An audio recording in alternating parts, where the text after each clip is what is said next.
So I'm in the middle of a construction zone, and I'm about to show you this absolute train wreck of a Ross Apollo 5-speed. I don't remember where I got this thing, but it's been sitting in my backyard for at least a year now, and I don't think that made it into any better of a bike. So let's check out this speedometer, which actually does something interesting. Look.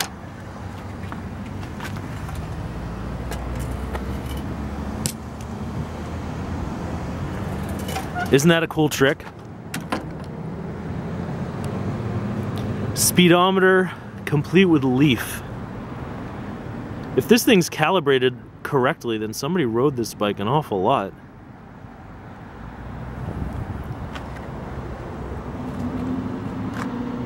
So here's the seat, and I don't know if this is an original seat or not. I bought a replacement seat, but I don't think it's gonna fit because the seat has this weird proprietary built-in seat post and these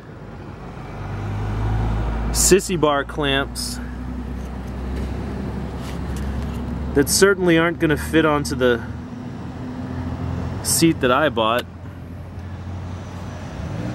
Maybe I'll send this seat pan out and have it reupholstered. Yeah, I'm joking. So this bike, I don't know, is this a rip-off of the Raleigh Chopper? Or is the Raleigh Chopper a rip-off of this? Or are they just similar? It has two tubes on the top and this really cool gusset plate. And the tubes go straight down. And the bottom of the frame is tubular, but it's totally flat. And it wraps around. I don't know if that's welded or brazed or if they just use some crazy glue or something. It's not really built to a super high standard, but this probably wasn't a super expensive bike. Although my guess is it was the top of the Ross Apollo line because it had 5 speeds. Ross Apollo 5-speed. And it does not have the ball sack destroying stick shifter that was outlawed. It just has this fairly innocuous stem shifter. It does have front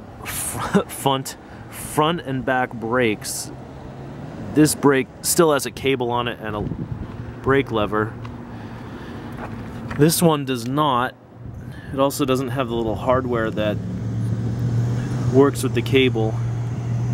But that shouldn't be too hard to source. The weird thing about this brake, and I have no reason to think that this brake wasn't original to this bike, but look at, they use this long reach brake on this short reach bike. And that might have been because on the 3-speed or the single speed, the wheel would have been further back in the dropout.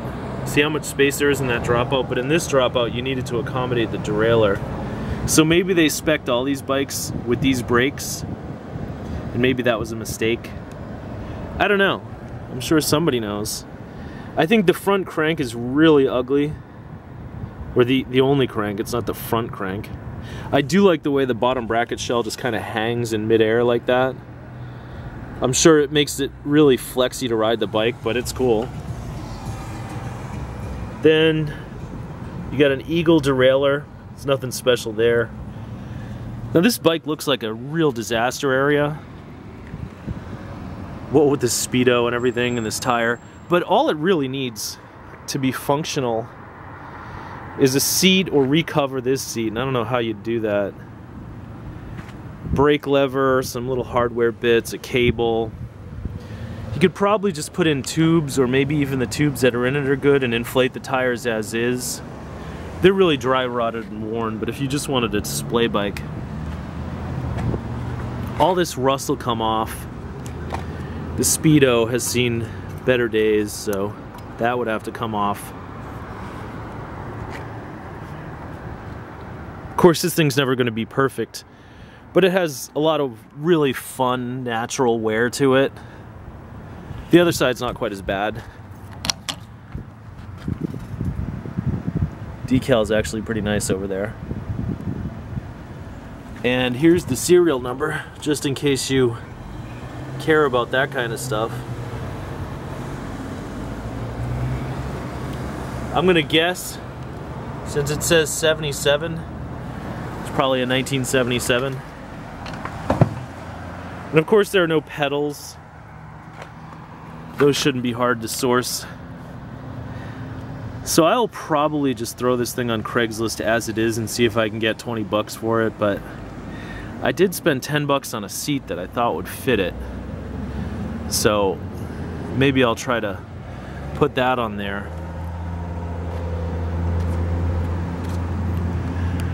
So I guess that's it. The Ross Apollo 5-speed Trainwreck. It's not really as much of a train wreck as it looks like. And this thing can be resurrected and made into a cool little cruiser. I think the fork's bent backwards a little bit. A little more visible on the other side. But on a bike like this, I wouldn't even worry about that. Unless you're a maniac. Might want to get rid of this reflector bracket, that's kind of ugly.